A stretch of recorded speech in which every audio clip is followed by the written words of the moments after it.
two sections will be in the position to make eye contact with me as I speak.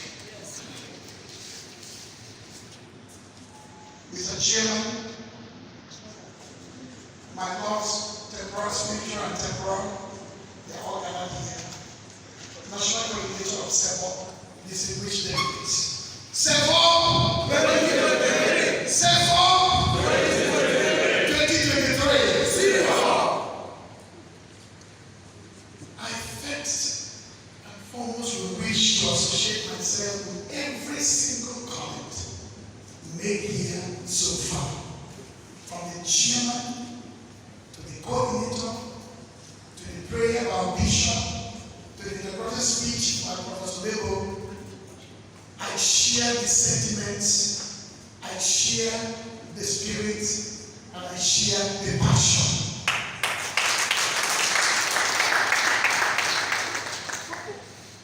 My only source of, or the source of the mystery is where the coordinator and the rest of you do find the courage, the confidence, the spirit to sustain the incredible work you are doing. It's only God that can so inspire, strengthen, and lift the burden of your heart and soul to continue on this very historic and glorious path. So keep it up. But at the same time, I do not want SEBO to become a mutual admiration club where an echo chamber is formed and every single person in a herd mentality will march on as if we do not have problems even with the concept of the Southeast Presidency 2023. My task, therefore, while applauding this glory moment, is a body to burst some bubbles. And in so doing, I just crave you to lend me your ears. In 2010, when the late President Udenta died, and the land was apparently consumed by spirited debates over constitutional order and governance, I did a piece called, a very provocative piece, led President Udenta, deconstructing the politics of the Maya. That was the time the whole world, the whole nation talked about the cabal. Ambassador asked him to resign. Brokers, owners, and newspaper association have told him to get out of the way. Jonathan should have said the truth. For you to now say, let that dying president be, was so audacious. I received courses in the morning, thousands of courses from the Bible.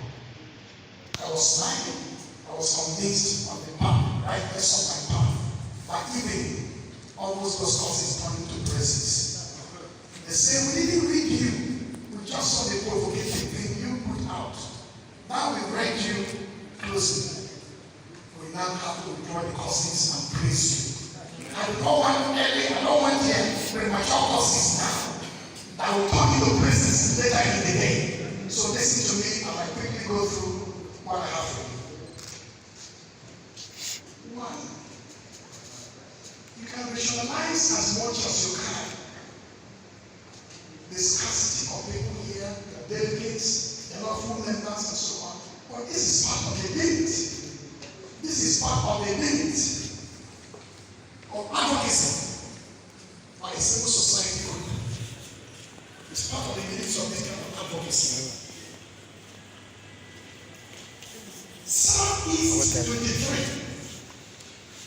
can be formed, or is already formed on two parameters, two agencies of their work.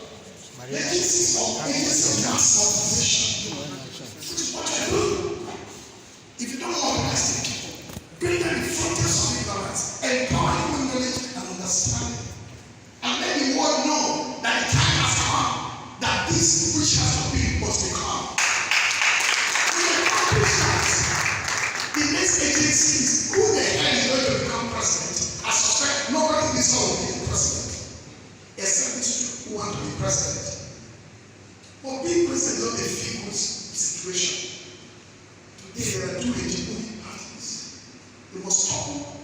only on APC and PDP. They want to construct and eliminate a force that can produce that president. If not, the president will come from this region, both parties. And you're not here.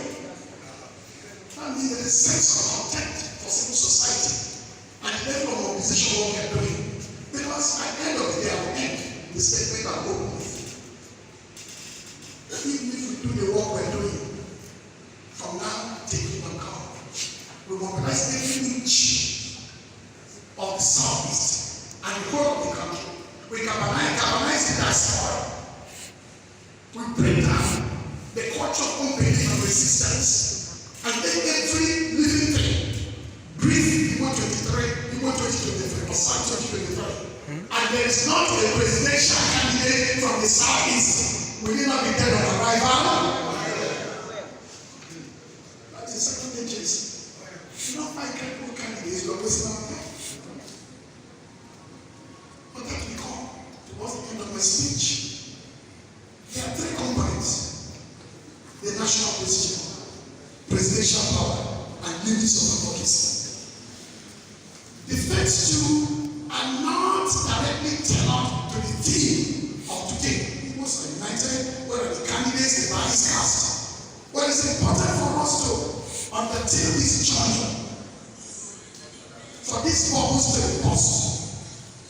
One, there's always a refrain in social media where you find that expertise has been taught and pseudo intellectuals are taken over.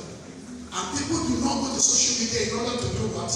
They construct understanding. They go into confirm belief. Anything that is not part of that belief is toppled, thrown aside, neutralized, subverted. You must read that which confirms that thing which already you believe in.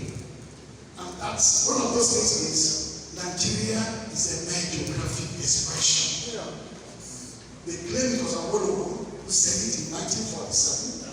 I can give you two histories. One, Count Metternich of Italy. He commented in 1814 that Italy was a mere geographic expression, given its disembodied national principalities and the lack of inclusion of Rome into its national space. That's the way the first recorded expression. Rome or Italy was a mere geographic expression. Second, to do with Scotland. When Scotland became appropriated by Britain, and many people say they celebrate the Scottish question, which has existed with the question whether Scotland, by this incorporation, has become a mere geographic expression. In essence, every nation is founded as a mere geographic expression. So there's nothing wrong with Nigeria's mere geographic expression. That is the founding of a nation, different from the building of a nation. From geography to nation states, to nation building, to a holistic and coherent assemblage of people with common identity, common values, common constitutional framework, common ideology. The biggest geographic expression is the USA. They can start colonies. War of imperialism against Mexico. Today, Mexico has lost 52% of its land mass to the US. In a war they lost. That's why they brought in California, Texas, New Mexico, Nevada. They bought Alaska from Russia. They purchased Hawaii in 52 became a state from some concourse of kings and monarchs somewhere in Japan or somewhere around there to build a 50-state structure with one and some other principalities. So America is a clear case of geographic expression, but we became that geographic expression by creating a constitutional framework that answers to a new spirit of citizenship, by resolving ancestral claims and indigenous claims to this citizenship. Finally, we can begin this adult journey of rebuilding the Nigerian space from geography to nation space, to a country that is going to be ready for a service president in 2023. Second thing to note, colonialism and nation building. We've not paused to ask ourselves, as powerful as colonialism was, its redemption lies in its ability to mobilize instruct us, given his rich experience and age of involvement in Christian and Nigerian space. The notion of ethnic identity, the Igbo-ness of the Igbo, was not founded before colonialism. Colonialism founded the identity of the Igbo as a coherent and cohesive continuous geography. That's the benefit of colonialism. So whenever we are sent, we must not attack colonialism that will make it called Igbo ethnic identity. And the struggle to create continuity in a new order, the struggle against colonialism itself was the product of colonialism. If we did not create an official state called Nigeria, the Zids of this world and the rest of them will not inspire to fight for national independence on the basis of that which colonialism is created. The last thing will be the Constitution of 1999. Read the paper, sure. That's not the people's constitution. But the US was not the people's constitution. Read the paper in the US only meant men who are Christians. It didn't include women. It didn't include blacks. But today we celebrate the Constitution as almost a perfect document. This is the ground on which I build my case on the national question in Nigeria. The two elements in the national question, restructure, which is an integral part of this assumption about Igbo presidency or Sani presidency 2023. Can you restructure Nigeria? Can you create that more better, a more perfect society that is full of compassion? Can you now engender a society of equity and justice, as the chairman has pointed out, and as our bishop has celebrated his prayer? In building a restructured nation, please do not bother with what, do not bother with when, do not bother with where and why, bother with the how. How do you restructure? If you examine all the sentiments and emotional displays and rhetorical assertions of restructuring, there is not a single how. That is why the argument has not moved any further. There are three ways you can restructure Nigeria. One is to do what Fujimori, former president of Peru, did in 1992. He became president. He inherited a bad constitution, called the army to topple his government, which they dutifully did. In that interregnum of almost 6-9 months, he now convoked the army, helped him to convoke a national conference or dialogue that produced a constitution that reflected his own identity, what he wanted to implement. So it is by asking Buhari or a new Igbo Southeast president in 2023 to ask the army to make a coup in order to create the states, to restructure. That is one way. The only time in history, in recent memory, was 1998 when apartheid died and Abiola died. And there was no constitution. There was no legal framework for governance. There was no legislature. That was when the political class and civil society should have insisted we're not going to go through the pantomime or the pyrotechnic of an election. We will restructure the country. We didn't do it. We are leaders of the time. For second of our life for democracy. We accepted the constitution. We wanted the military to go. Therefore, we kicked down the can down the road to a future date in which we can grapple with the national question.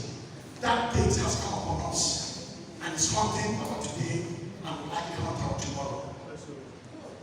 Second way we can restructure is what the disruptors in the system are doing. From Boko Haram, bandits, to secessionist movement in the southwest, the southeast, the Nigeria struggle. If these groups could bind themselves together, overwhelm the government in Abuja, create a disorder in governance, topple the existing political order, then it is possible to restructure. But these two ways cannot happen. I just want you to know they will not happen. I just want you to understand how deep and complex this proposition is. It's not going to take back to shout restructure, all after restructure. If you're the president Buhari now and they give you a document to restructure the country, that's why I said I'm busting bombs. Even the president, he's not having the issue very wrong. He said, okay, my people, what do I do with this document? Oh, help us to restructure this, how do I restructure? He said, give it to the National Assembly. National said they cannot amend the Constitution except on the basis of the guardrails and the strictures set by the Constitution, which means this document from the president is only fit as a toilet paper. And it is as a toilet paper. What will you do? You see, it's not enough to say one of the structure. The third way you can restructure, the safest way, is where you have an enlightened, people-oriented, progressive president of service, especially in 2023, with a national assembly that is full of understanding and regional leaders that are bought into the agenda. We can't move forward with this constitution as we have it. Let us not apply pressure on every single stakeholder. On the state, the state can now be made to talk with itself. It means we created a constitution amendment process, referendum, and then we now go to the people and say, do we then now remove this constitution on the basis of referendum? The people say, we agree. They've achieved the next step. Get the constitution out of the way by a constitutional provision. Work out through consensus, building, and reaching common grounds. You can move on and on and on. So the main issues involved with this, I'm not even going to the issue of separatism and agitation over self-determination. The only way they can leave you with, you cannot agitate to separate successfully except the branch of an established political order. No civil society group can agitate. It must be an arm and destroy the system as it is before it can succeed. If you don't, you must want to establish the political order. Each time you listen to elders and talk, what is wrong with what Kanu is doing and Fo is doing? Is that different from what they are doing in Scotland? Yes, it is different. Nicola Sturgeon is an elected first minister of Scotland. She leads the political party called the Scottish National Party. She had the mandate of the people in the ballot box with referendum to separate from Britain as a core agenda and ideology of that group. In Catalonia, there's a government there in the region that said we have to break out of Spain. In the southeast governors, south governors, southwest governors decide that they're tired of Nigeria will break up seamlessly in 3 months without a single gunfight.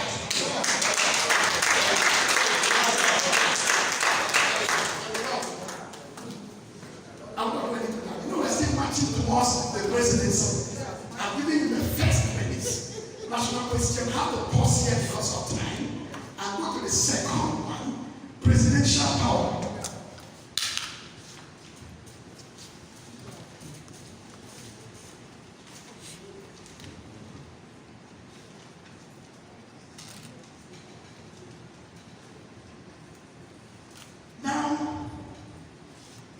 Say that presidential power can be very beneficial if we're involved, even as a strong nation.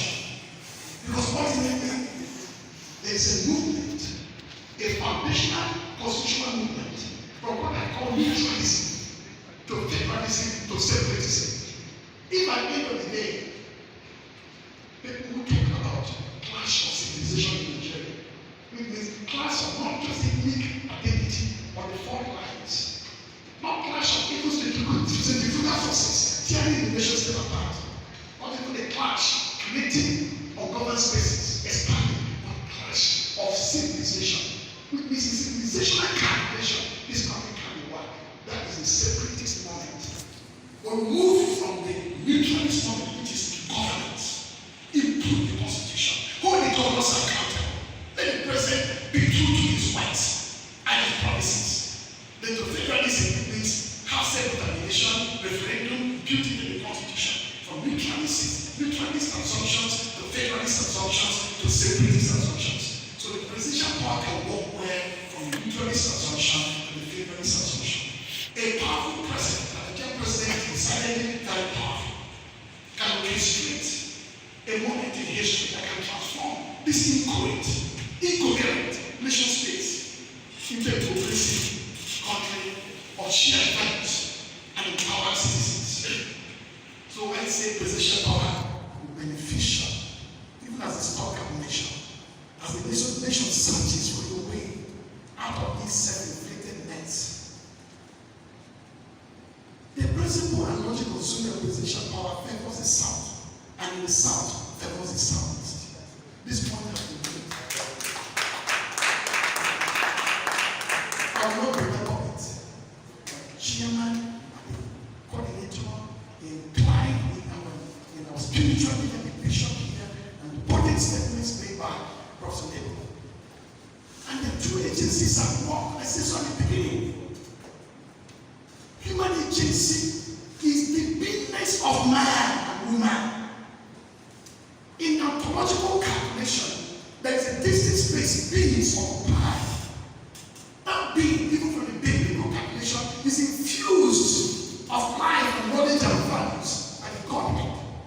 So the being can utter words of wisdom and words of newness, can create moments of epiphany in which you pierce the arrows of darkness and create a moment in which the Southeast president of 2023 becomes not only potent but becomes doable. So, two agencies, the agency of set-up and camping, and the Mefan led Southeast president of the expression and many other concourse of forces and movements, doing the needful, human task, thankless job of building understanding, and ask again, this first agency has delivered. You have delivered. The Lord has had you and continue to deliver. My question is this.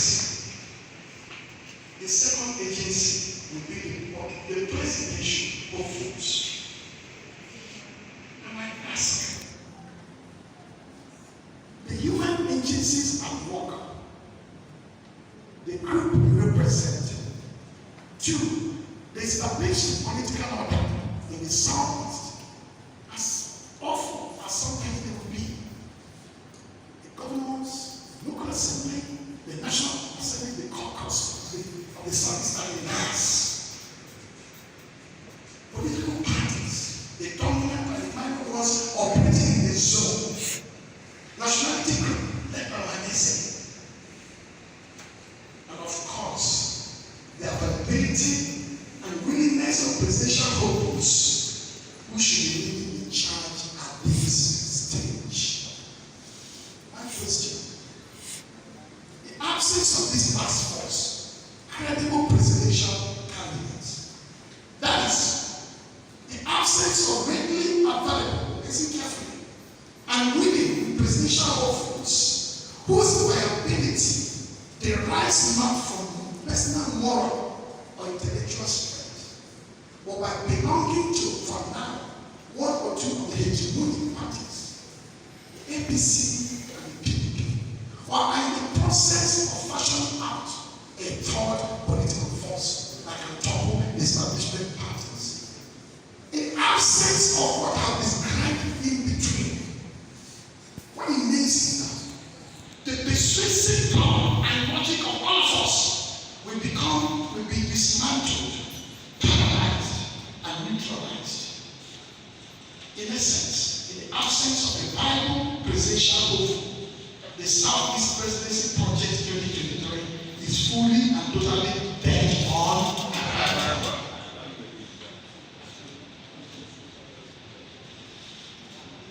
This brings me to the concluding part of my comment. The limits of advocacy.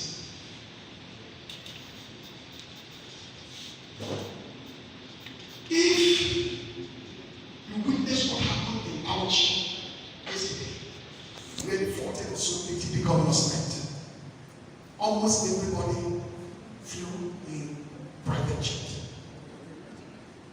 The cost of the private jet, cost of fuel, or chartering the private jet in the hands of Sephora is enough to turn the fortunes of the service around. I'm not talking about the splendor of the show, not about the accommodation, the food, the wine. The total expenditure one single meaning with a very weak communication. It's about to transform what you're doing into a different phase of struggle, in which the president himself will say, who are these members of SEPOL that created a lot of problems in the country? So you lack the capacity to mobilize actionable finances, not because you've not tried to, we have not tried to. It's simply because it is not in the nature of things or the order of things. In a country in which intellectual power has been retarded and taken to the off the stage, in which the dominant political establishment of the class are not only anti-intellectual in nature, and insufferably anti-human in nature. So that's the first limitation. The second limitation is, no matter how you foreground and mainstream this advocacy work, it can only succeed and be successfully effectuated when and only when aspirants or candidates of service expression begin to step out of their own work. The context for poverty is a fear of context. Some people imagine for this election because they need to have their name in the calendar, and they wear it as a badge of honor. I was once a candidate in 2019. For God's sake, if there were 15, 16, 17 billion, I can read on read votes and tell, and in Ghana 2004, he did not contest the election. It's just a feel-good moment. We're not going to talk about feel-good moments here. We're talking about taking power. The democratic effort to take power. And you cannot take power from the edges. You must take power from the upfront and the mainstream. So there's an extent this group can do. And there's an extent the candidate says will take charge. And I ask, assuming the SEPOL and all other groups working towards this advertised goal persist in the advocacy work, and we see no Southeast politician declaring interest in the presidency on the two dominant parties, and any other platform that stands a big chance, not of testing integrity or intellectual strength or moral authority, but of winning the presidency, then what? What have they accomplished? Sometimes, as advocates of civic space empowerment, we do not even understand the structural difference between a President Buhari who claims to have a mandate and an Abacha who came as a military dictator. We use the tools of advocacy of the military era to engage in a civilian democratic movement. It can't work. That is why a ruthless president can decimate his population with minimal sanction from the national community. Because one of them were there to witness his inauguration, and he can plead with them, this was what the distribution started. Leave all this story of a politician take on the next election, take on the next generation. When Biden has won the election, even at his age, he's planning already 2024. When Trump won in 2016, and when I get back to my north, he was an impactful president. In terms of his first American agenda, which will be the test or the important of values, they delivered almost 100%. When he was campaigning every day from day one, so campaigns will not disrupt the governance if your vision is clear, if your ideology is succinct, if the team is ready, and you can hit the ground running. So let me know candidates. Say, oh, it's not yet time, we're waiting for the real time. You're waiting for Atiku or Saraki or Baba or Katua. But it's Atiku running, but Saraki, and all these people have mentioned Katua, also Atiku, Saraki, and Baba are busy setting up structures, recruiting food soldiers. One life across the country. They are telling you that it is power interested in that if APC takes this candidate to the south, maybe the southeast. People take it to the north. I want to see how the southeast man can beat any of them in Kano, in Katsina, pouch or children.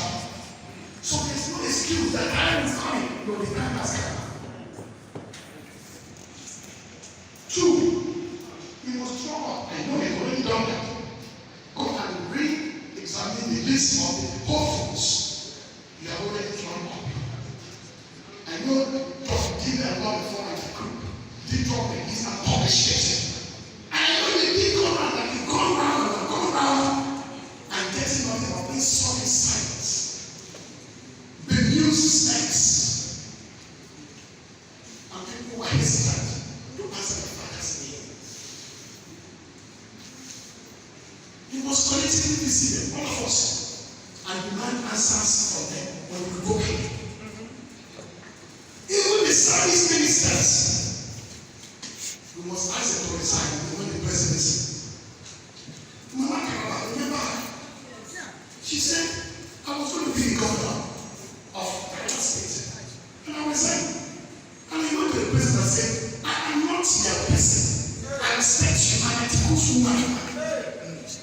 And she said, I'm going to contest election. And when it's not her, she resigned and said, if you're not fit to be a governor, a minister, I'm not fit to be a governor. That means I'm not being a party anymore.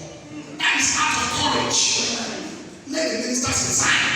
I come and tell us about the president. Let them know we're doing the minister job. Excuse me. Resign and give your structure. And go around the country mobilizing support. Then consult widely. And then set a cut-off date for all Southeast presidential hopeful to declare the time or shut off for good.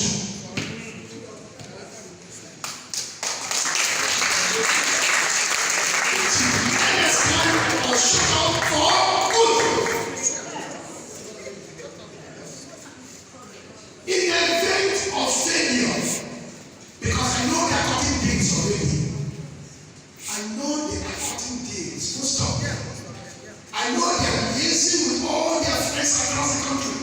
I know the community of the partnership meeting was a surface community. There are many things to come at the table they will not see. I'm involved at that level. So I should know. That's why I took the pain and the risk and the logistic pain of being here. So I know that Southwest governors are already cutting deals. Behind their back, as a busy trudging around the whole country, negotiating outcomes, inspiring people. They're already cutting deals. That's why I say, in the event of failure to address their goal positively, set up a high-power negotiating team that will liaise south to south, southwest, and possibly northern presidential goals to negotiate best possible outcome for the Southeast in 2023. We should not lose out on the event when we don't have credible materials and lose out that the new Nigeria is composed of the army and we're still not there. This candidate should discharge himself up and record of the moral body in the conference. That is why November for me is a do or die date. It is cast in stone. There is no question of human, no question of pounding to anybody's wings. That November, all of us will begin to get to one place, to reach across the aisle, to build understanding between two members and different parties, and even those who are candidates without party, who will be operated by the parties down the line. So we all gather on a solemn occasion in the presence of God living and the divine, with bishops here guiding us to each other, and elders after with the land of the Southeast awash with the rising sun, with the darkness of yesterdays and the structure of today fading away. We must embrace our destiny and our humanity. We must march forth, set out as Shrika said before dawn, so that we will be able to conquer us. In beginning our lives will be, but at the end of the day, there must be a turn of a new order. The order of stability, of peace, of justice and equity in the context of the President of Southeast expression in 2023.